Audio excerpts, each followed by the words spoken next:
Assalamualaikum Pak Parto. Waalaikumsalam warahmatullahi wabarakatuh.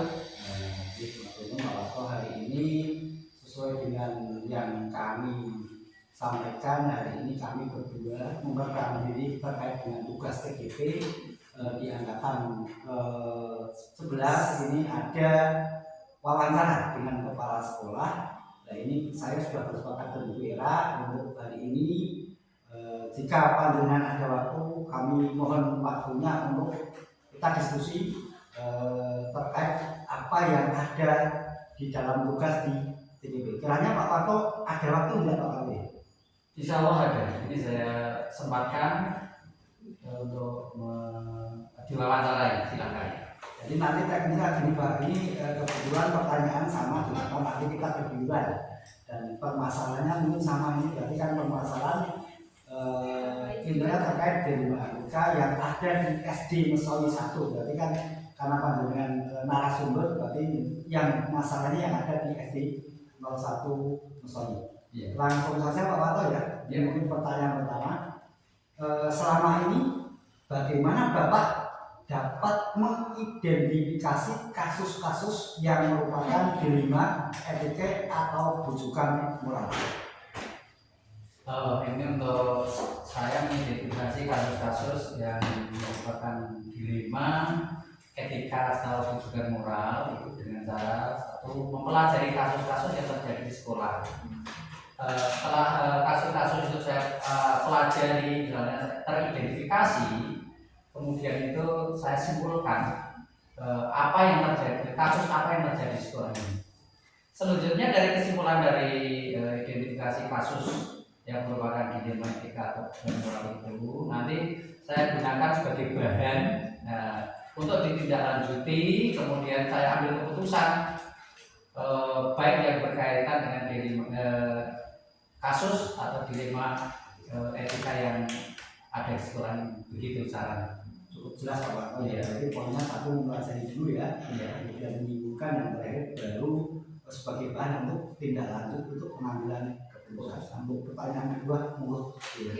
Mungkin selama ini dalam Pak waktu menjalankan sebagai kepala sekolah ya Pak, bagaimana Anda menjalankan pengambilan keputusan di sekolahnya Pak Waktu, terutama untuk kasus-kasus di mana mungkin ada dua kepentingan yang saling bersinggungan dengan Pak. Dan itu kira-kira langkah yang akan diambil Pak Waktu itu seperti apa? Dalam mengambil keputusan itu saya tidak sendiri, jadi saya melibatkan dari berbagai pihak, baik itu pihak yang relevan tentunya, tidak sembarangan saya mengambil orang itu, tapi yang relevan. Semuanya itu akan saya ajak untuk bermusyawarah, kemudian untuk agar keputusan yang saya ambil itu dapat tepat berdasarkan nilai-nilai yang benar dan bermanfaat bagi semua pihak yang terlibat. Jadi nanti saya ambil yang nanti resiko untuk dampak negatifnya itu paling sedikit. Jadi itu musyawarah dengan orang-orang yang relevan juga. Saran seperti itu. Berarti ya intinya tentang kolaborasi juga. Iya, kolaborasi itu penting dalam mengambil suatu keputusan ya Pak. Utamanya keputusan yang diambil itu meminimalisir konflik kan ya Pak. Pertanyaan Ketiga Pak Parto, langkah-langkah atau prosedur seperti apa yang biasa panjenengan lakukan selama ini? Langkahnya bagaimana? Langkah-langkah yang atau prosedur yang saya lakukan antara lain yang pertama, saya mengumpulkan informasi yang cukup, informasi yang cukup dulu saya tampung dari kedua kepentingan tersebut ya, saya tampung, kemudian dan saya pertimbangkan dampak dari masing-masing keputusan yang saya ambil. Kemudian yang kedua, langkah kedua itu saya tidak lupa tadi melibatkan semua pihak yang terkait dalam diskusi dan mendengarkan pandangan mereka secara terbuka. Kemudian langkah yang ketiga, saya membuat daftar dari masalah itu, baik yang pro maupun yang kontra dari kepentingan tersebut. Kemudian saya evaluasi semuanya itu dari argumen yang mereka keluarkan, dari yang pro atau kontra itu saya evaluasi. Kemudian dievaluasi dengan cermat supaya nanti dapat menentukan langkah apa selanjutnya. Kemudian juga selain itu yang keempatnya memperhatikan nilai-nilai dan prinsip yang mendasari kedua kepentingan itu, dan mempertimbangkan juga dampak jangka pendeknya itu apa, kemudian jangka panjangnya. Nah, dari keputusan yang nanti diambil itu apa? Jadi itu langkah yang keempat. Kemudian yang langkah kelima itu menentukan solusi yang terbaik lah, untuk menekan kepentingan kedua belah pihak itu agar solusi itu dapat berjalan dengan adil, ya, adil dan seimbang. Jadi tidak memberatkan salah satu pihak, misalnya dari kedua kepentingan seperti itu. Cukup jelas sekali Pak Warno, cukup rumit, sistematik dan kita terima. Dan ini sangat bagus sekali sahabat dengan poinnya di sini adalah solusinya yang benar-benar adil dan bijaksana. Ya. Baik, selanjutnya. Oke, untuk pertanyaan selanjutnya ya Pak, hal-hal apa saja yang mungkin selama ini Pak Warto anggap efektif dalam pengambilan keputusan pada kasus di Lima Tiga?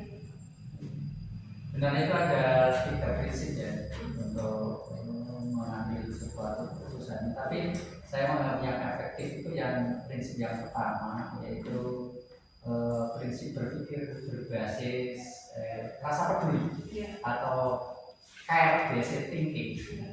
Yaitu yang ketika kasus itu memerlukan suatu empati yang tinggi, jadi saya itu perlu empati yang tinggi terhadap kasus. Kemudian juga saya mendapatkan rasa kasih sayang pada anak-anak ataupun yang terjadi di sekolah. Kemudian yang ketiga itu kepedulian,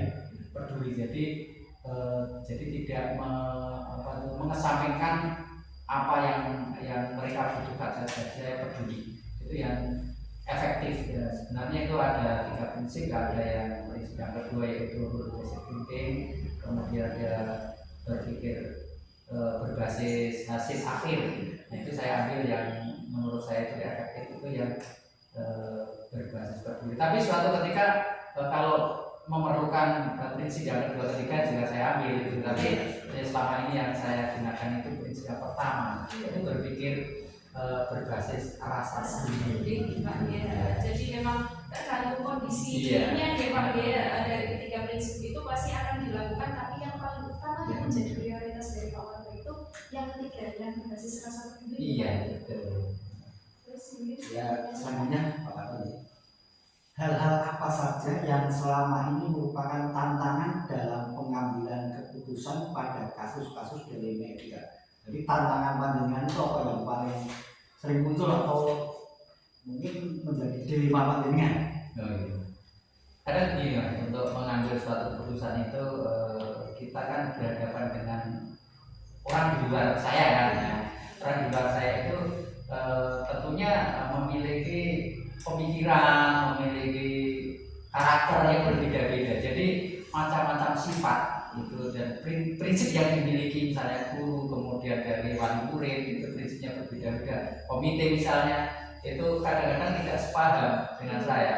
Nah, dalam mengatasi masalah itu maka saya itu kadang itu yang jadi tantangan itu untuk menyatukan ide, mendapatkan ide yang sesuai, mereka juga menerima, saya juga menerima. Itu kadang jadi tantangan seperti itu. Jadi kadang saya harus mengambil langkah yang si A, kemudian beliau mengambil B, dan sama kemudian kita ambil jalan yang paling bisa diterima dari kedua belah pihak. Itu yang pertama itu. Kemudian yang kedua juga ketika ada bermacam-macam solusi. Nah, ada berbagai macam solusi, tapi kadang solusi itu semuanya itu benar sebenarnya, tapi kadang itu kita mempertimbangkan benar-benar untuk mengambil itu dampak positifnya ini yang mana, yang negatifnya bagaimana. Nah, ini jadi kadang jadi tantangan saya untuk benar-benar mengedepankan musyawarahnya di situ. Jadi kadang saya berpikir itu saya itu mengambil langkah yang benar, tapi ternyata untuk penilaian orang lain tidak benar. Nah, itu merupakan tantangan saya untuk menerima dari masukan-masukan orang lain. Itu juga tantangan itu, dan juga untuk mengalahkan ego saya. Kemudian yang ketiga itu yang ditantang itu kasus yang sudah diselesaikan tapi terulang lagi.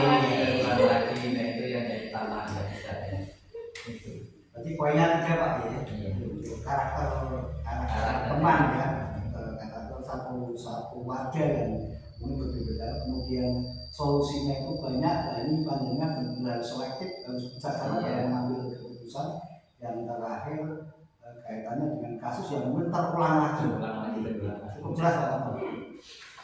Pak, yang selanjutnya Pak, mungkin dari pengalaman jenengan yang sudah menghadapi berbagai kasus di Lima Etika, kiranya dalam menghadapi suatu kasus tersebut biasanya Pak Wakil itu adakah jadwal tersendiri atau diselesaikan saat itu juga Pak?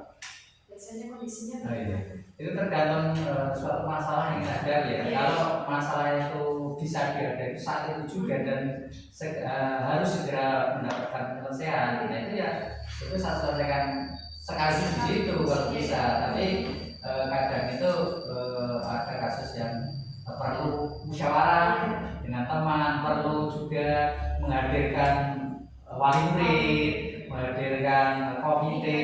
Nah itu ada bukan waktu yang tepat kapan, mencari juga waktu biasanya komite dan orang tua itu hadirnya misalnya hari Jumat dan lain sebagainya. Tapi kalau waktunya itu bisa diselesaikan saat itu ya saat itu juga. Jadi secepat mungkin kasus itu biar segera terselesaikan dan tidak memperpanjang suatu masalah gitu. Berarti itu melihat lagi kondisi atau kasus yang dialami ya Pak, kondisi. Tapi harapannya ya tadi biar terselesaikan dengan cepat. Untuk pertanyaan itu juga Pak. Adakah seseorang atau figur atau faktor yang selama ini mempermudah atau membantu panjenengan dalam pengambilan keputusan dalam kasus-kasus D5 Etika? Adakah orang atau faktor yang lain selain panjenengan yang membantu panjenengan? Ya itu tentu ada Mas. Yang namanya seorang pimpinan itu di sekolah itu tidak bisa mengambil suatu keputusan tersendiri. Tentunya yang pertama itu dari pihak teman-teman guru itu saya mintai pertimbangan itu tetap itu ada dari pertama guru dan juga warga sekolah lain ada warga sekolah lain seperti administrasi juga bisa.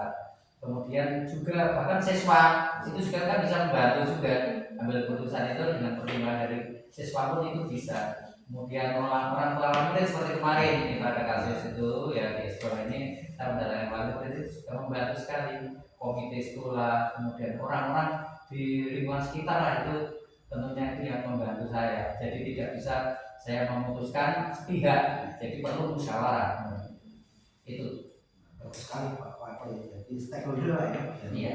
Dengan guru, dan jawab, kemudian siswa, orang tua dan pihak-pihak yang kompeten dalam permasalahan. Untuk yang terakhir Pak, dari semua hal yang disampaikan Pak Wakil tadi, kiranya pembelajaran apa nih Pak yang dapat dipetik, mungkin bisa juga nanti dijadikan pengalaman juga buat kita, informasi tambahan. Mungkin kan kita nanti ke depannya akan mengalami hal yang sama ya Pak ya. Mungkin bisa berbagi pengalaman apa yang bisa diceritakan. Itu yang pertama memang dalam mengambil suatu keputusan itu yang pertama itu selesaikanlah segera. Apabila ada masalah jangan ditunda-tunda, itu yang pertama.